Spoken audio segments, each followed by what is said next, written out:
It didn't take Ionescu long to finish with the on-ball screening space, and keeping up with those switches will be difficult for Indiana. Here's Clark, guarded by Sabai, who didn't take long to throw one up another team, the New York Liberty, who will switch 1 through 5 that. Ridge Fieldhouse, the reigning champions, and some changes run for New York. That was the deal. Liberty wearing the white on the road today, in Indiana in the dark uniforms trimmed in gold.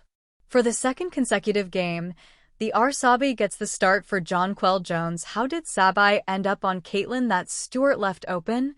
She has been so bad from 3 that it seems impossible that she is only shooting 15% from 3 this year. It is by far her worst game to watch from this end of the court. The main defender for Kelsey Mitchell, Breanna Stewart, is significantly smaller and slower than Mitchell in that game. Kennedy Burke, who is in the starting lineup today for Phoebish and Natasha Cloud, is a 6'4" defender who can use her length to Mitchell's advantage. This is the first time Kathy Burke has played the point for New York in the last 3 games. For the first time in their history, Clark was able to take Burke off the bounce, which will be a balance for Caitlin. She only hit 2 of them, and now that she is trying to guard Stewie working outside, she has missed 2 Sabi working inside. That's what Nara Sabi can bring. She had made 7 straight games in a row over her last 2. Nicely done to get it inside. To Mitchell, those 2 have such a great connection. A corner can make that baseline cut. Burke gets in, and now it's a chance for the classic 3-point play. The players are trying to catch their breath as Sabrina Ionescu hits a dagger in many offensive balls and finishes by making that pass from the backcourt. This is one thing that Clark brings to Boston, who missed Liberty and are only averaging about 1 rebound more per game than their opponents miss for Ionescu. Clark's great pace and great passes found Boston perfectly, and Caitlin Clark's placement on that pass was incredible. Not only does she get the pass in, but it's perfect, and there's a bounce pass that Mitchell left open, ping-ponging out to Stewart. Second career beginning. The game slowed down a little bit while she was away, and she said she might be rusty today. I don't know, and she was making half-court shots. She said she didn't play at all when these 2 teams played last month, but she said she got to see the game from a holistic perspective in a way she hadn't seen before. In her words, when you're playing, you're thinking about so many things, whether to pass, shoot, drive, and make decisions. She usually wouldn't be out at this early point in the game, but they're making sure to give her some rest along the way.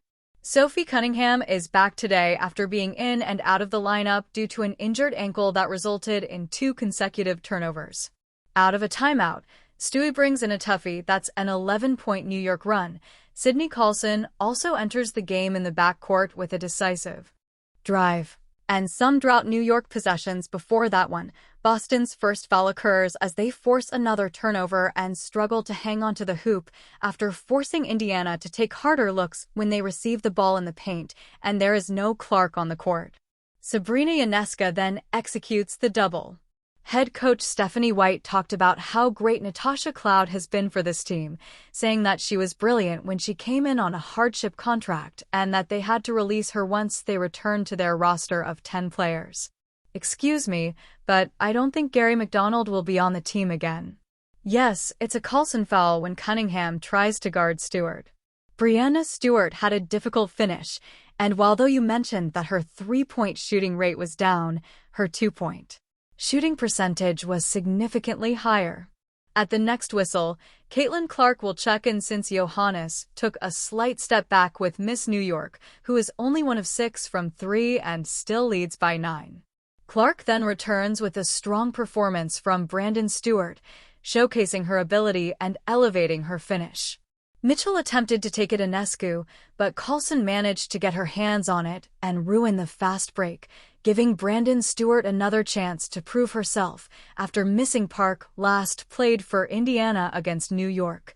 And now she takes it in off the glass and has a chance for a 3-point play opportunity for a third, cutting the lead to 6 after another incredible move. In her first year at New York, she is inside to Stewie, and they're going to say that she was held by Kelsey. Harrison had Cunningham bite on the fake during the first week of camp, during the off-season, and then had it roll away. Breanna Stewart or Caitlin Park? What if you want both of them on the go in Sydney?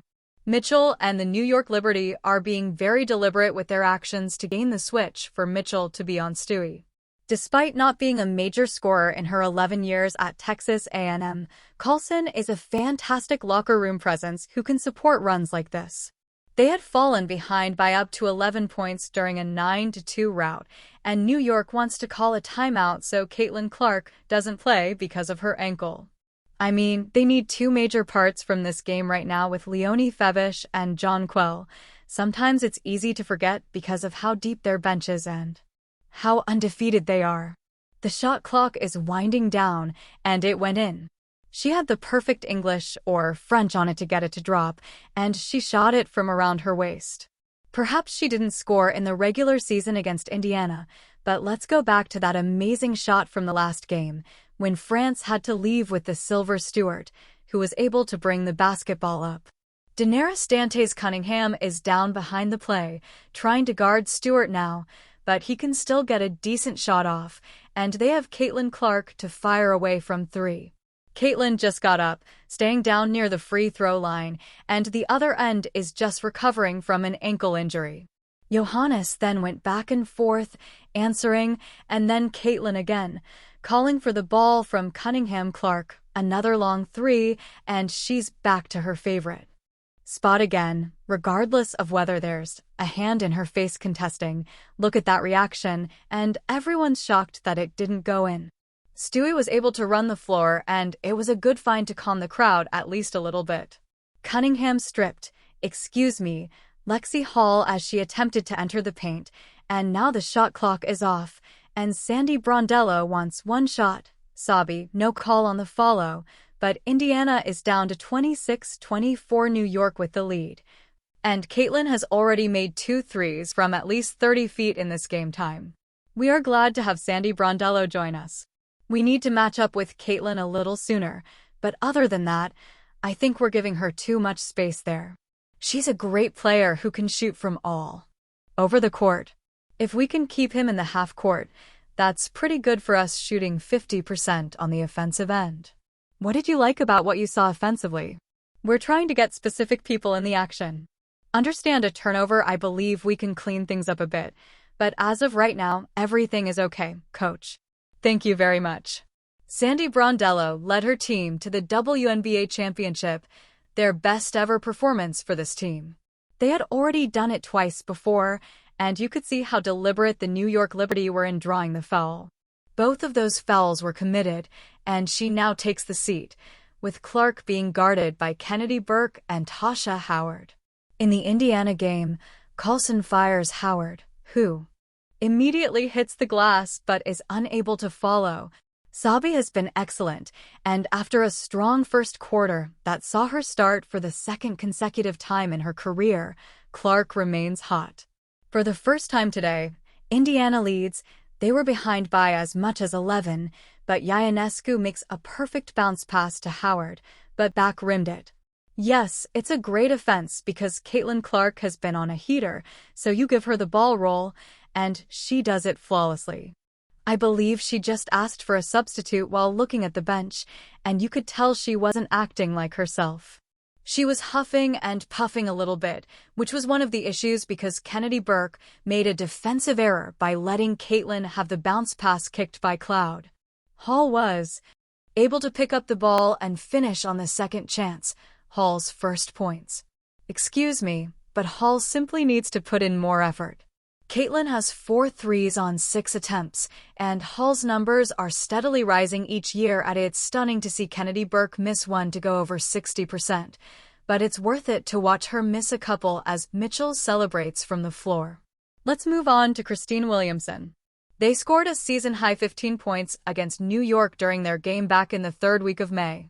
Indeed, Kelsey told me yesterday that she simply needs to be aggressive, because if she isn't, she won't be the player she needs to be for this team. As for herself, she stated that this means playing transition as much as possible, getting angles, and being herself. She doesn't overthink things, so she can be a really great player. She's the current East Conference Player of the Week. Cloud got it into Sabi Cloud, and then Sabi Loud cut it. She quickly settled in with the New York Liberty team, and they lost Sabrina Ionescu finishing to get New York gears. She had 23 when these two teams first played, rolling the ball stays with Indiana as Clark. As you can see from Hull's take, her field goal percentage is much better when playing at Cleveland Park than those without, and she's only 55% from the line. This year's WNBA national TV schedule will air tomorrow. Eastern State will be entertaining at midday on CBS Chicago's Connecticut, and on IO on Dallas, Connecticut on Friday. Vegas in Seattle. Visit WNBA.com. Check out the WNBA app and the games at the Chase Center in San Francisco. The